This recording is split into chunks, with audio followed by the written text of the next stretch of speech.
Hello students. In today's session, let's discuss about harmonic functions and what are harmonic conjugates and some related areas in the same. And let's start with a question for the day. The question says if you have a function u of z which can be represented as u of the ordered pair x comma y, thinking that z is equal to x plus iy in the complex plane. Okay, this u is equal to the logarithm of square root of x square plus y square, and it is defined on the set, the complex plane excluding the origin. What you have to see is whether this u is harmonic on G. Okay, you have our function u, and it is logarithm of root of x square plus y square, and that is nothing but logarithm of x square plus y square the whole raised to 1 by 2. And using the property of the real logarithm, it is 1 by 2 into logarithm of x square plus y square. It is a real logarithm happening here because it's a real function. And here you have to note that this logarithm of root of x square plus y square is nothing but logarithm of modulus of z. Okay, so to show that u is harmonic, we have to show that the second derivative of u with respect to x and y, when you sum them up, that is equal to 0, which is nothing but a Laplace equation. So you are going to find the second derivative of u with respect to x and second derivative of u with respect to y. So you find them out using the u rule. Okay, and you are getting uxx to be equal to this term here. And since ux what we got here is this, and as uxy is a symmetric function. A symmetric function in the sense, if you are replacing x and y, now the function will remain the same, right? So instead of this uxx, I can replace wherever there is x, I'll replace by y, and wherever there is y, I replace by x. Both are the same. So uyy, I need not calculate. So I'm just replacing x for y and y for x. So I got uxx and uyy, and adding them up, usual addition, you are going to get 0, and that will mean that this function u is a harmonic function. And you can observe that in uxx and uyy, when we are doing the calculations, there arise in the denominator x square plus y square, and suppose if x and y are both 0, then we have a problem there. That's why we had excluded the origin earlier from the region when we considered G. Okay, so what we now got is u of z, which is equal to logarithm of modulus of z, or u of xy is equal to logarithm of square root of x square plus y square, is a harmonic function in the region G, where G is equal to C minus 0. So we have now dealt with what is a harmonic function and all. And being impulsive, we might lead to questions which further enriches our theory in the area.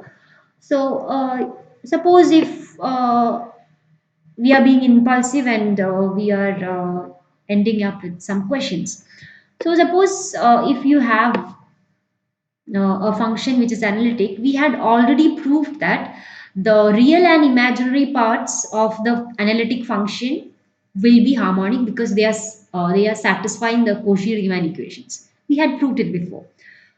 Okay, some getting an inspiration from that, and we are being impulsive, and that leads to a question. Suppose if you take z from G, where G is a region in the complex plane, and U is a neighborhood of Z in G. Neighborhood simply means a set which contains the point we are considering, and that is inside the region G. Suppose if you are saying, and if U is a harmonic function in G, Our question is, will there exist an analytic function f which is defined in this neighborhood of z u such that the real part of that analytic function is equal to the harmonic function u we are talking about?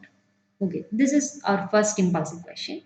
And another impulsive question is, suppose if u is a harmonic function in a region G, that means u is a function happening from the domain G to R. Of course, this u is a real valued function. V is also real valued whenever we are talking about analytic functions. Okay. So this question says, if we are having a harmonic function u, will there exist a harmonic function v from the same region G to R such that f is equal to u plus iv is analytic in G? Okay. Whenever you have a harmonic function, will there exist a harmonic function v such that u plus iv is analytic in G? So this is our impulsive. These are two impulsive questions that we automatically develop as we go through these sections of harmonic functions. So from the second question here, we are ending up with a definition which is nothing but the definition of harmonic conjugate. Suppose if U is harmonic in the region G in C, and we are able to find a V harmonic function in G in the same region such that U plus IV is an analytic function in G, then V is called the harmonic conjugate of U. Okay, if we are able to find such a V, V is called the harmonic conjugate of U, which is a very important part when we are dealing with harmonic functions. Okay, and then we are going to analyze another question. Can a harmonic function have more than one harmonic conjugates? Okay, this is the first question. And suppose if there are more than one harmonic conjugates, are they related to each other in some ways? Okay, so yes, a harmonic conjugate is not unique as always. And suppose if V1 and V2 are two harmonic conjugates, we are assuming. So there are two of them for this harmonic function U. Okay, by the definition of harmonic conjugates, we know that U plus IV1 as well as U plus IV2 will be both analytic functions, and we are calling them to be F1 and F2 simultaneously. Suppose. Okay. Now you're going to take the difference of F1 and F2, and I'm calling it F. So it is F. So the difference is equal to I into V1 minus V2. Okay. The difference of two analytic functions is in turn analytic. This is also analytic function in G. Okay. Since these are analytic functions, this F is an analytic function. We know that the real part and imaginary part will satisfy CR equations, Cauchy-Riemann equations. Okay. Now for this f, we know that the real part is nothing but 0 and the imaginary part is v1 minus v2. Suppose I'm calling this v1 minus v2 as v. Okay, that means that the real part, if taken its derivative with respect to x, here it will be 0, that is equal to vy. And similarly, the real part taken, if we are taking the derivative of real part with respect to y, that is also 0, that is equal to minus vx. This we are obtaining from the CR equations. Okay, that is implying that dou by dou y of v is nothing but v1 minus v2. And here also this minus is removed, and that will imply dou by dou x of v1 minus v2, both of them are zeros. Okay, that means we are getting that the partial derivatives of v1 and v2 with respect to y are equal. Partial derivatives of v1 and v2 with respect to x is also equal. Okay, are equal. And we are taking the second equation.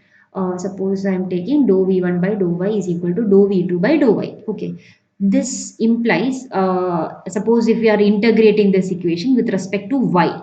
Okay, that means when we integrate with respect to y, you get v1 in the LHS and you get v2 in the LHS plus a constant. That is how we integrate, right? So I'm calling this constant as h. Okay, now think, observe that we are integrating with respect to y, right? So whenever we are integrating with respect to y, the terms in x will remain constant. So there are chances that this h can be a function of x, right? So I'm calling this h as h of x. Suppose if it is h of x. Okay. So now what we got is v1 is equal to v2 plus h of x. Okay. Now let's take the derivative of this equation with respect to x. Okay. In the LHS, I'm going to get dou v1 by dou x, and in the RHS, we are getting dou v2 by dou x plus this h is purely a function of x. So that means that is the usual derivative h dash d by dx of h of x. Okay, h dash of x. And we earlier said that dou v1 by dou x is equal to dou v1 by dou v2 by dou x. So this will cancel out.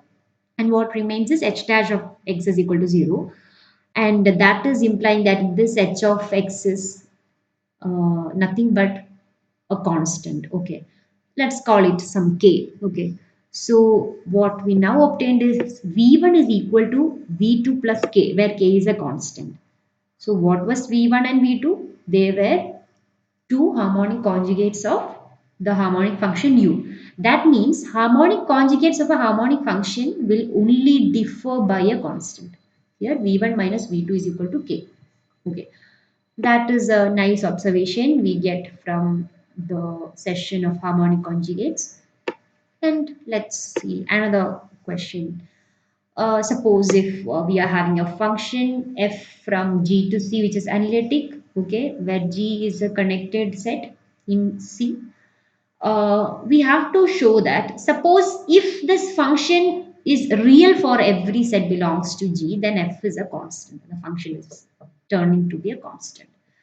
Okay, suppose this f is equal to u plus iv as we represent usually. Okay, say, and we know that it is analytic in G. So definitely the function, the real part and imaginary part will satisfy the CR equations. Okay, here we are having v is equal to 0 since we already said that in the hypothesis that the function is real for every z belongs to G, right? So we are getting that ux is equal to vy means vy will be 0, and similarly uy is equal to minus vx, but vx is equal to 0. So we are getting like this. Integrate ux is equal to 0 with respect to x. Okay, that means you will get u is equal to with respect to x, right? Some k. But what happens is this k can be a function of y, right? So I am just calling it k of y. Okay, for our understanding that it can be a function of y. Okay, now let's differentiate this equation with respect to y. So you will get uy is equal to k dash of y. K is nothing but a function of y, so it is nothing but the usual derivative. But uy is equal to 0. So what you get is k dash of y is equal to 0, which will imply this k of y, the function k of y is nothing but a constant k. Okay. So what you obtain is the function f is equal to u plus iv, which is equal to u plus 0, I into 0, which is equal to k. It is a constant. So the function is a constant. So we arrive at the solution of that question. And similarly, we are going to just check out the next question, which is nothing but we have to prove that there exists no branch of the logarithm in the region C minus set 0.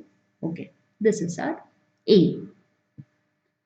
So suppose that we are considering the slitted complex plane, which is nothing but removing the negative real axis from the complex plane. I am calling it G1. Okay, I am calling it G1 because we already have a G in our question. Okay. And this G1 is obviously a subset of G, right? Okay. Now suppose in the slitted complex plane, we know that there exists the principal branch of logarithm, right? I'm calling this principal branch of logarithm as F1. Say it is F1. Okay. So that is, we know it is defined to be equal to logarithm of modulus of real logarithm of modulus of z plus I theta, where theta is nothing but the argument of z such that theta lies in between minus pi and pi. Suppose on the contrary, we are assuming that there exists a branch of the logarithm in g, c minus z0, and I'm calling that existing branch as f of z. Okay, small f of z. Okay, and we know that g1 is a subset of g, so I'm restricting this function to g1. Okay, that is a function, restricted function to domain g1. And this restricted function is also a branch inside this domain g1, right? Okay, and already we have a principal branch in g1, right? So if we have two branches in a region, we know that those two branches differ only by the constant 2 pi I k, where k is varying in the set of integers. This is from the proposition 2.19. We had proved it. Okay, so we are having one branch f restricted to g1 of z, and another branch which is f1 in G1, and it is nothing but the principal branch, and they are differing just by 2 pi ik, right? So f restricted to G1 of z is equal to f1 of z plus 2 pi ik. K is varying in the set of integers, and z is happening to be coming from G1. And this is equal to f1 of z is the logarithmic principal logarithm, so that is equal to the real logarithm of modulus of z plus I theta plus 2 pi I k, k varying in z for every z belongs to g1. Or to be making it simple in simple notations, f of z is equal to real logarithm of modulus of z plus I theta plus 2 pi I k, k varying in set of integers for every z belongs to g1. Now, since f is a branch of the logarithm,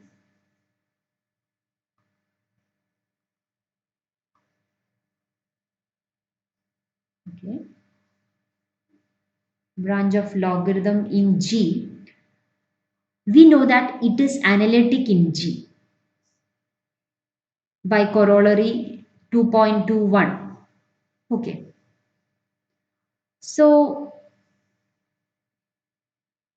we are taking it to be G because we require it. Okay, f is already defined as a branch in G. So since it is analytic, we know that it is continuously differentiable. So obviously it is continuous at every point in G, and in particular at z is equal to minus 1, which is a point in G, which is equal to G is equal to C minus z0. So minus 1 is definitely a part of it. Okay. Now we are going to find the limit of f at this point minus 1. Okay, that is limit z tends to minus 1 of f of z. Okay, so how are we going to find it? So we are going to, we know that this is a complex plane, so we can approach the tending value in infinite number of ways, and here we are going, we already know that the limit is existing because it is continuous. So we are going to make the said approach minus 1 in two ways. Here we are going to take in two ways. Okay, that is through the, we are thinking about approaching it from the top and from the bottom. Okay, so in the figure, you know, this is minus 1. Okay, so you can approach from top like this and from bottom like this, and in the top part, you know that in all this section above the real axis, the imaginary part of all the complex numbers will be greater than, strictly greater than 0, and below the imaginary part of every complex number will be strictly less than 0. Fine. And suppose if we are taking this minus 1 from this part, we know that the argument is calculated from the real positive real axis towards the point. So when we are taking the angle in the it is in the anti-clockwise direction, that is a standard direction, that means theta is equal to pi, that is 180 degree, pi in radians. And if we are thinking about the argument for minus 1 from the negative part here, from the bottom part here, we are going to get theta is equal to minus pi, because here we are thinking in the clockwise direction, because direction matters. That's why we are giving it a minus in the notation. So we got two things. So we are finding the limit f of z set tends to minus 1 in the top part. So that will be the real logarithm of modulus of minus 1 plus I pi, that will be pi plus 2 pi I k, and logarithm of 1 is equal to 0 plus I pi plus 2 pi I k. And in the, when we are thinking about from the bottom part, we get it to be minus I pi plus 2 pi I k, where k is varying in z. Since f is continuous at minus 1, we know that both of these values should be equal. Okay. That will mean that I pi plus 2 pi I k is equal to minus I pi plus 2 pi I k for every particular k inside the set of integers. Okay. That will imply I pi is equal to minus I pi, which is a contradiction. Okay. So what did we assume at first? We assumed that there exists a branch of logarithm defined in c minus z0. So that is not possible. Thus, there is no branch of the logarithm defined on this region. Okay. Now, let's check out once more on where we had started. Okay. We proved at first that u of z is equal to logarithm of modulus of z is a harmonic function in G, which is equal to c minus z0. So our next question is, does this u of z, which is harmonic function in this region, has a harmonic conjugate in the same region? Okay, got the question. But we are going to say that this u does not have a harmonic conjugate on this G.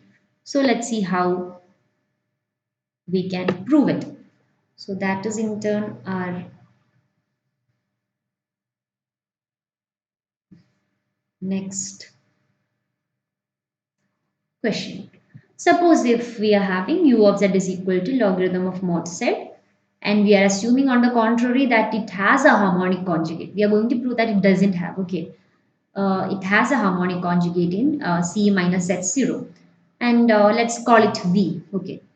Then this f, since it is this v is a harmonic conjugate of u, you know that u plus iv is an analytic function. It is from the definition of harmonic conjugates. Okay, so that is equal to logarithm of modulus of z plus iv, right? And we already know that all branches of logarithm are analytic. Okay, so, and they are of the form logarithm of log of modulus of z plus I theta plus 2 pi I k, right? Because principal branch is defined so, plus 2 pi I k, right? So, and they are all satisfying the Cauchy-Riemann equation. So this is definitely nothing but an analytic branch of logarithm in this region, that is c minus z0.